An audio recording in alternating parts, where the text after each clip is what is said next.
Can I talk to the Rahab? Why, do you have an appointment with him? No, but we're gonna sell it magnificent bird. Do you like my new belt, Ira? No, he likes your makeup better. But my jewelry fits missing there.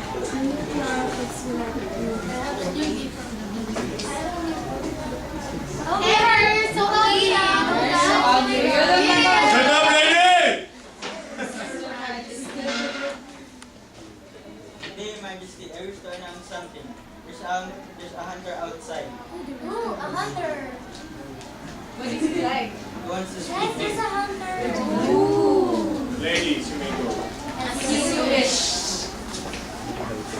The wives hiding from the curtains was eavesdropping from the hunter and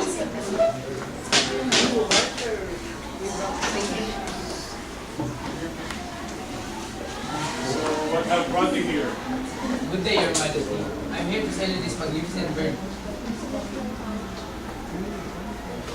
What makes this bird so magnificent? This bird talks intelligently, including politics, and he has many more talents waiting to be uncovered.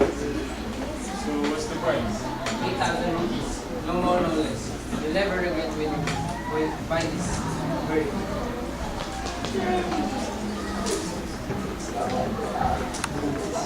Bill. the Raha then agreed. He then paid the money to the hunter and kept the bird. The Raha was very pleased with the talking parrot.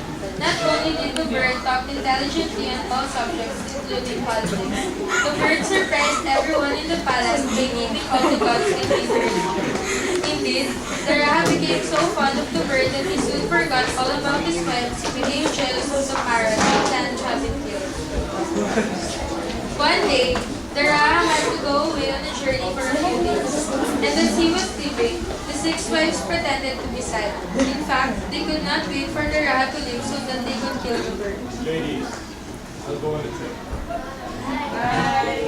As soon as the Raha left, together the 6 wives set a trap to kill the parrot. That's the parrot.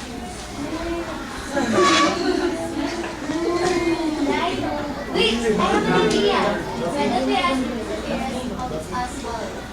That's great. Stop it.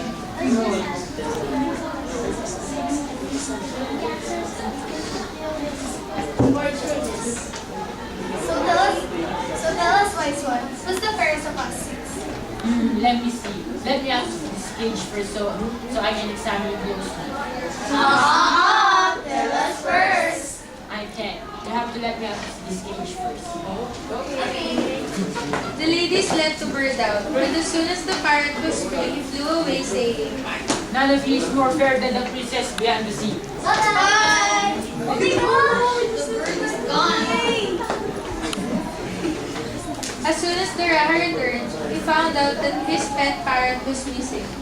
He was very upset that his likings for food has lost, and he even slept badly.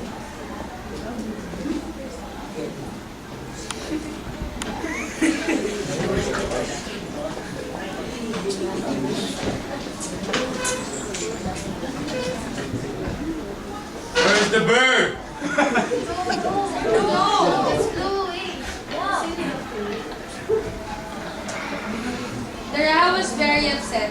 He asked a big reward to anyone who could return his parrot, and again it was the hunter who brought the parrot back.